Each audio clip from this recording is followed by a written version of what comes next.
Pero aquí en estudios tenemos al economista Pablo Secada del Instituto Peruano de Economía para conversar de este y otros temas, por supuesto, que están en la agenda y la coyuntura política. ¿Cómo está, Pablo? Muy buenas tardes, gracias por estar aquí con nosotros. Bueno, primero preguntarle, ¿cuál es su apreciación frente a lo anunciado por Nadine Heredia? No voy a postular al 2016 y ya dejen este tema, quítenlo del tapete político. ¿Cómo lo toma usted? Como positivo, como que despeja incertidumbre. Yo la verdad es que nunca pensé que iba a haber tal cosa, ¿no? Y la mayoría de inversionistas con los que yo hablo tampoco, ¿no? O sea, que no era un tema realmente importante para la inversión grande. Era un tema más que todo político, ¿no? Era un tema de los políticos, un chismecito, ¿no? Porque político. ¿qué pensaban ellos? Que el poder en ausencia de instituciones desgasta, ¿no? Entonces que iba a llegar hacia el final del periodo mucho más débil que ahora y no iba a tener sentido pensar en tal cosa, ¿no? Aparte la legislatura no se lo permitía, entonces el tener que hacer esos cambios era demasiado... Que el mismo proceso legal iba a ser imposible, ¿no? Entonces nadie le dio mucha importancia. Estaba en Nueva York, estaba en otros sitios y estaba en Lima en reuniones de asociados del IPE, que son empresas grandes. He estado en foros con empresas medianas, he estado con otro tipo de personas y la verdad es que nadie pensaba que iba a pasar tal cosa, pero los políticos lo volvieron un tema, ¿no? Claro. Ahora, entonces no genera mayor preocupación, pero definitivamente calmará de alguna forma, ¿usted cree, la participación de Nadine Heredia en el Ejecutivo? Hace un momento lo comentaba, ella es muy activa, obviamente, como lo dijo en algún momento, porque es una de las fundadoras del Partido Nacionalista que está en el gobierno, pero calmará un poco eso más bien no creo. Porque creo que sí tiene un proyecto político que trasciende este siguiente periodo, ¿no? Si pasa por el Congreso, por ejemplo, lo consolidará, en mi opinión. Creo que es algo que le conviene a ella. Entonces, como son partidos, entre comillas, que en realidad no tienen organización, la organización la tienen que hacer a partir de la relación con los ciudadanos, ¿no? Ya sea clientelismo, digamos que es lo peor, o sea simplemente el uso del Estado para promover su imagen, ¿no? En ambos casos hay reparos, en el caso del clientelismo mayor aún, ¿no? Entonces, hay ministras que obviamente pues, son una especie de guaripoleras de ella, ¿no? Y lo que están haciendo es construyendo un proyecto político, ¿no? Ahora, ¿cree que en algún momento ella realmente lo tuvo en mente? Siempre me imagino que le habrá la tentación, pues, de y si ahora sí, ¿no? Y si ahora me toca también, a mí. ¿no? Pero me parece que es una persona inteligente y es consciente de los límites. Y aparte, bueno, dirá, por este camino no puedo ir, pero quizás por desde el Congreso de la República sí. Por eso digo, entonces, que de pronto no se quede en Palacio, digamos, y acompaña a su esposo a un par de actos protocolares, no va a pasar, ¿no? Y no pasa nunca, o sea, no sé por qué hacen tanto problema, ¿no? Yo me acuerdo desde Violeta Correa y también trabajaba con la gente. Entonces, claro, lo haces de esa manera o lo haces promoviendo más tu imagen, ¿no? También estamos en otro mundo, ¿no? Estamos en el mundo del Twitter, el Facebook, Internet, teléfonos que filman. Entonces, que ahora se puede hacer como lo hacía Violeta, no creo, ¿no? Es otro planeta. Bien, bueno, vamos a hablar de la ley del servicio civil, ese tema que en verdad el día de ayer ha generado gran violencia, no solamente en la ciudad de Lima, sino también al interior del país, en Barranca también se contaba ya con un fallecido por los enfrentamientos, y un tema que con Pablo Secada vamos a tocar al detalle para que usted, que quizás está en casa y que es parte del ejercicio de la función pública, sepa exactamente de qué trata esta ley, pues no se pierda la siguiente entrevista después del corte comercial. Volvemos con ese tema. Bueno, ya lo sabe, si usted todavía está en duda y quiere saber exactamente de qué trata la ley del servicio civil ya promulgada por el Ejecutivo, eso lo vamos a tocar a continuación con Pablo Secada, economista del Instituto Peruano de Economía. Pablo, ya hablamos de Nadine Heredia y del tema de la mañana, pero definitivamente la ley servil creo yo que tiene algunos puntos en positivo, que no han sido recogidos por el íntegro de las personas que trabajan en el sector estatal. ¿Cómo ustedes han analizado esta ley? ¿Cuál es lo positivo y lo negativo también que recoge? Como la ley más importante que ha hecho este gobierno, ¿no? No fueron a jugársela todo por el todo, porque son 1.4 millones de empleados públicos, de los cuales 500.000 entran en esta ley, ¿no? Y el esquema, digamos, que trabajaron con los consultores, en verdad han estado trabajando en esta ley más de un año. Sí, ha sido un buen tiempo de análisis y debate de varios técnicos. El mejor esquema técnico no lo eligieron. Dijeron, vamos a ir a una cosa menos ambiciosa para que sea más viable políticamente, ¿no? Y esa igual encontró resistencia. Igual no les funcionó. Pero ¿cuál es el centro de la ley? El corazón de la ley es la meritocracia. O sea, es que un funcionario público vaya hacia arriba en función de su evaluación, ¿no? y pueda salir del Estado si su evaluación es muy mala consistentemente, porque no es que te evalúan una vez y te vas, ¿no? Te evalúan, te capacitan, te evalúan, te vas. Entonces, eso cambia bastante las cosas en el Estado, porque ¿qué le falta a nuestro país? Si uno mira el desarrollo del Perú, le faltan instituciones, le falta salud, educación, infraestructura e innovación. En las 4 que he mencionado, salvo instituciones, en las que el Estado es otra de las instituciones precarias, requieres de un Estado que funcione mejor. Un Estado eficiente. Una señora que quiere ir a la clínica, por ejemplo, no quiere que la estén peloteando 3 días y después le den mejoral. ¿No? Un señor que manda a su hijo al colegio no quiere que lo manden al colegio para que no aprenda nada. Uno que va, qué sé yo, caminando por la ciudad quiere que lo cuiden y que no lo roben, ¿no? No se metan a su tiendecita y le quiten todos sus inventarios. Entonces, todo eso requiere que el Estado tenga mejores funcionarios, mejores servidores. Exactamente, ese es el tema, porque el Estado con el que hoy en día trabajamos tiene, no quiero decir o generalizar el tema, pero tiene algunos buenos funcionarios o buenos profesionales, pero en otros campos, sobre todo en los ejecutivos, en la parte que se ejecuta, en la parte de secretariado, de parte técnica, a veces no es del todo bueno, ¿no? Entonces es ahí donde, por eso tenemos un Estado tan lento, burocrático, donde todo se hace 3 veces y donde no hay una coordinación y tampoco se utiliza la tecnología, o sea, utiliza correctamente y se aprovecha la tecnología. Ese es el problema que tenemos hoy en día. El Estado efectivamente tiene servidores públicos eficientes, dedicados, y tiene funcionarios, y estoy distinguiendo hasta la palabra, que están sentados ahí, marcan su tarjeta, van, hacen lo que tienen que hacer. Y todo lo llenan en el cuaderno. Viene una señora, Rosa Jiménez, voy a poner el ejemplo concreto de Villa María del Triunfo, que está tratando de formalizar la propiedad de un sector de Villa María del Triunfo, ¿no? Y es un peloteo permanente. Ya pasó por la municipalidad, que le tomó semanas, ahora está en COFOPRI, eso le tomará meses, ¿no? ¿Y qué tiene que hacer el funcionario? Recoger su información, ver si vale la pena formalizar esa propiedad o no. ¿Y qué consigue la señora gracias a eso? Escaleras, muros, agua, título, ¿no? Le cambian completamente la vida, ¿no? Entonces, ojalá esta ley, porque hay que llevarla a la práctica. Una cosa es que un papel diga algo y la otra cosa es que ocurra. Se puede hacer. Y hemos visto, como decías al comienzo, el enfrentamiento que ha habido a esta ley, ¿no?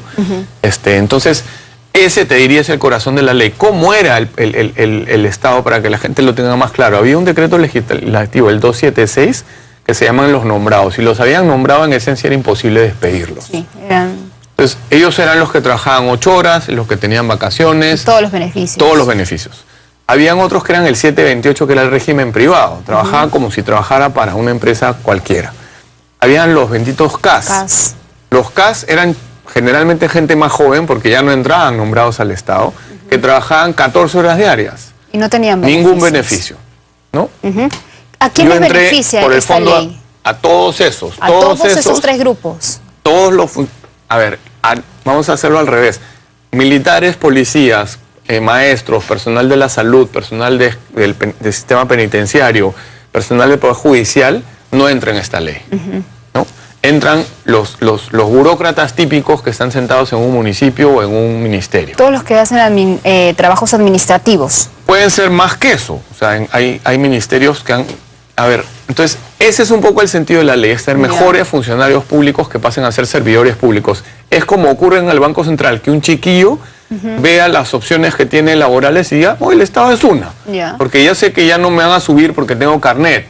Ya no sé que no me van a subir porque le hago favores a mi jefe, ¿no? A las mujeres a veces, a la más minifalda la suben más rápido. Es un abuso del Estado.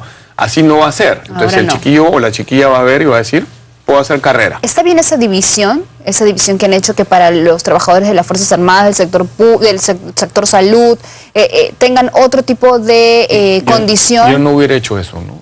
Yo hubiera tratado a todos igual, A todos, ¿no? de una vez, ¿no? Sí, o sea, claro, efectivamente hay cosas que son distintas. Si te mandan al BRAE, ¿no? 3 meses, ¿no?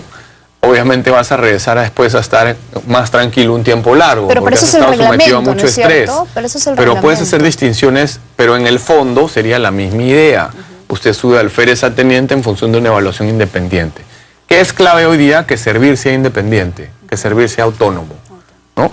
El encargado de servir es un profesional y así ha sido hasta ahora. Pero ponen en servir a un sí señor y la ley ya no sirve tan bien, ¿no? Entonces, hasta ahí lo que se ha hecho, en parte lo que está pendiente es que el servicio sea autónomo y sea sólido. Otra cosa que está pendiente es, en los estados siempre tienes a un nivel muy alto la tecnocracia, digamos, ¿no? Los funcionarios públicos muy hábiles. Esta ley no les termina de dar un espacio. En otros países hay leyes específicas o dentro de la ley dice, para este tipo de funcionarios, normalmente les das condiciones de mercado. O sea, da igual trabajar haciendo concesiones en una empresa privada o haciendo concesiones en el Estado. Te tratan igual. Y ahora no es así. Ahora uno gana 5, 6, 7 veces más que el otro.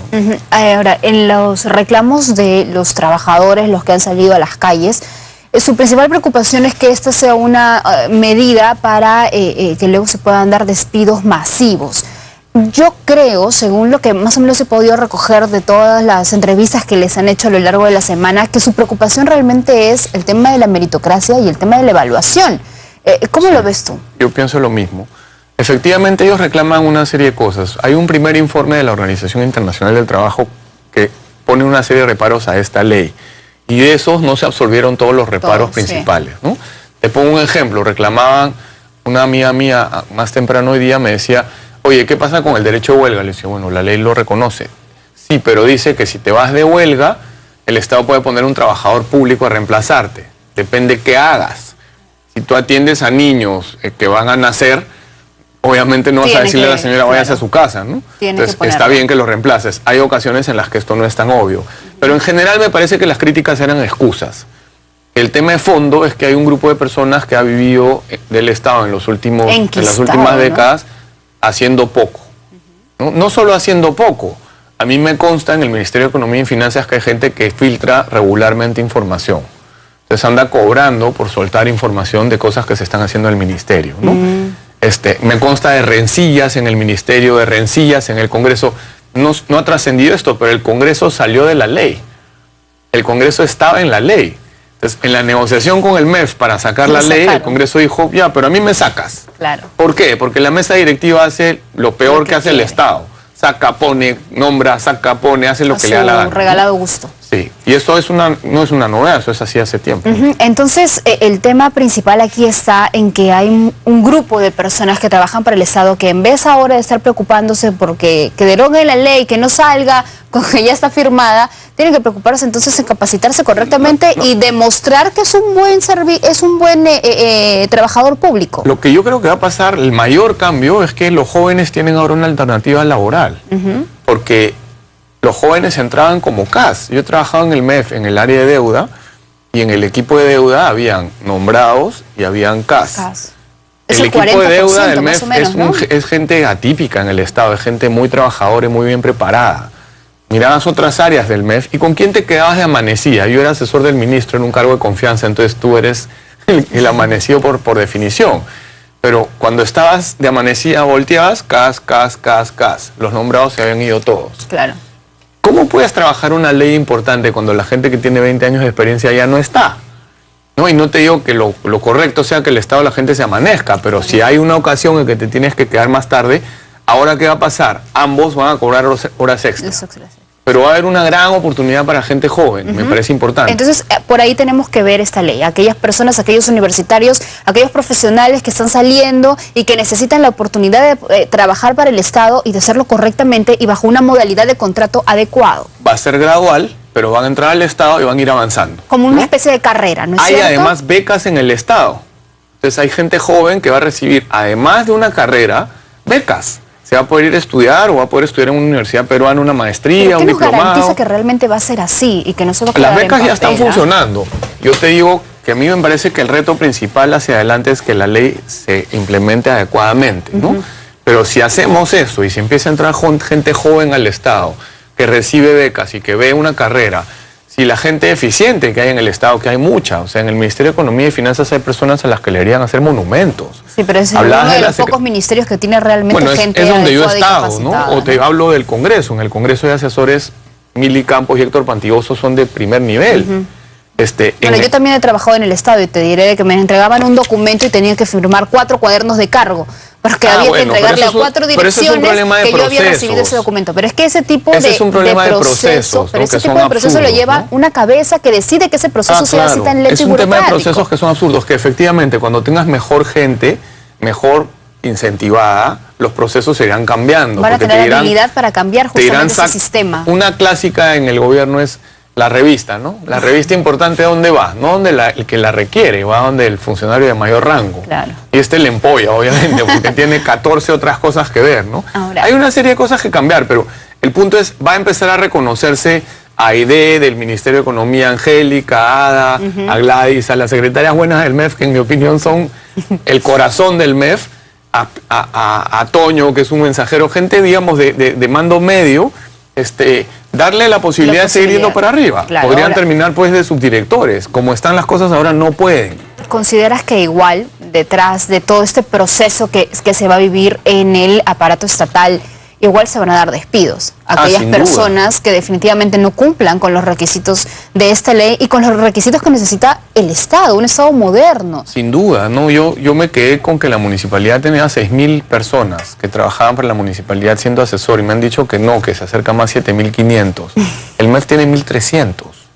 O sea, el ministerio que ve las finanzas públicas del Estado de todo el país tiene la quinta parte vamos a decir siendo realistas, de la municipalidad de Lima. Eso no tiene sentido. Y así hay comparaciones dentro del Estado de las más diversas que uno encuentra, y uno se pasea nomás por las instituciones, ve gente que está parada. ¿Y habrá algún organismo, gente que no hace nada? Exacto, algo que de verdad que no tiene nada que hacer? ¿Habrá algún tipo de organismo, alguien que pueda observar y fiscalizar si es que tales instituciones realmente están cumpliendo con el número de personal que necesitan? Oye, tú tienes 7.000 trabajadores, no puedes tener tanto, solamente 4.000.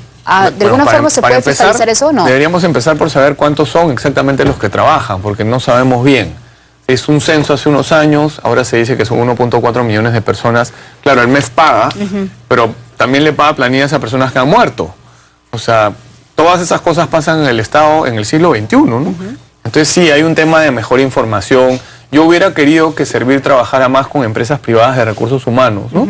Con empresas que le contratan gerentes y funcionarios y personal de todo tipo a las grandes empresas del Perú, ¿no? Claro. Entonces pida evaluaciones, ¿no? Y empieza a trabajar esto de manera más agresiva, pero te insisto lo que dije al comienzo, han ido por un proceso, por una ley más viable políticamente, hay un proceso gradual de 6 años.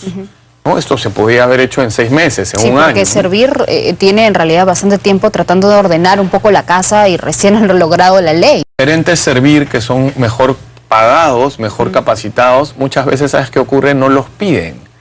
Entonces, Servir inicia un proceso, nombra gerentes, encuentra gerentes y después ya no tiene dónde colocarlos. Al final termina colocándolos, pero el espíritu del proceso no es ese. ¿Qué es lo que debería hacer el Ejecutivo, el Gobierno en sí, para crear un poco más de calma en todos los trabajadores del sector público, que entiendan la ley? ¿Cómo debería ser ahora la comunicación entre Gobierno y este grupo de beneficiados con la ley? Bueno, directamente creo, yo mostraría 3 cosas, ¿no? Mostraría qué es lo que hubiera querido hacer, qué es lo que hice y cuáles son las cosas que me cuestionan, y opinaría sobre el tema y empezaría a informar. Porque acá nadie quiere molestarle la vida a nadie, al revés. El sentido del Estado no es que una serie de personas ineficientes y una serie de personas eficientes coexistan y las primeras, las ineficientes, se sirvan de los contribuyentes para estar ahí haciendo cualquier cosa. El sentido del Estado es servir a los ciudadanos, ¿no? Y los ciudadanos van a estar mejor servidos cuando el Estado ofrezca mejores remuneraciones, evalúe, Hacienda los mejores, no esté pagando favores políticos, no esté siendo machista el jefe y exigiendo que la mujer pues camine con él para ir a comer. Yo qué sé, ¿no? ¿Qué pasa, no? Realmente pasa. Pasa a cada rato, ¿no? El que es más buena gente, digamos, se burlan de él, pero después termina siendo el que lo ascienden. Eso ya se acabó. Queremos que ahora los mejores asciendan. Se capacite a los que no, y los que realmente no son capaces o no tienen interés se vayan. Que le den justamente ese espacio y esa plaza a los jóvenes que ahora tendrían la oportunidad de poder servir realmente en el aparato estatal. O sea, si quisiéramos trabajar con seriedad, hiciéramos reformas en procesos, reformas en sistemas, el Estado peruano le sobra un montón de personas, ¿no? ¿Y cuál sería? Y le faltan otras. Claro. O sea, tiene demasiados de los que no quiere y le faltan los que no tiene. ¿Cuál sería? Es el momento de ordenar la casa, entonces. Eso repito, es bien difícil, definitivamente. bien difícil. ¿Cuál sería tu recomendación, El ministro Pablo? Valdivieso trató y se armó un lío en el MEF. Y es el MEF. ¿Cuál sería tu recomendación a los trabajadores del sector público ahora que están en esta incertidumbre? Que tomen las cosas con calma, que ha habido un proceso político en el cual se han dicho cosas que no son exactamente como son, ¿no? Que se sienten ahora tranquilos, que consulten, y los trabajadores serios, que son la mayoría, y los trabajadores dedicados, que son la mayoría, no tienen nada que temer, al revés.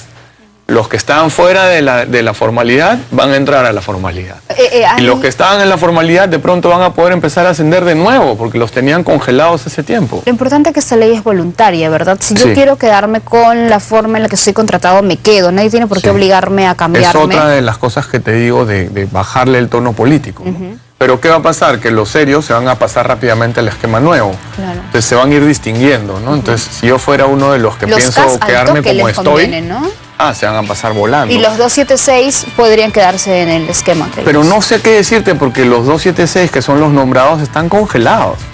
Entonces, si soy También les 276 conviene, y entonces. quiero mejorar y soy serio, me paso al esquema nuevo que me voy para arriba, ¿no? Bien, Pablo, gracias por haber estado aquí con nosotros. No, gracias a ustedes. Definitivamente es importante siempre esclarecer un poco el tema, sobre todo cuando hay tanta gente que está con la duda en la cabeza y lo que necesita es justamente tranquilidad para poder trabajar bien. Y creo yo que el mensaje aquí está en ser serio, como lo dice Pablo, y también estar capacitado, demostrar de que es un buen trabajador para el aparato estatal y con eso tiene todas las puertas seguras para quedarse en su empleo. No, y se le pedía al gobierno que adopte una reforma importante, que se la juegue, Claro. bueno, acaba de hacerlo. Exactamente. Bien, Pablo, gracias por conversar con nosotros. Nos vamos, amigos, a una pausa comercial y regresamos con más.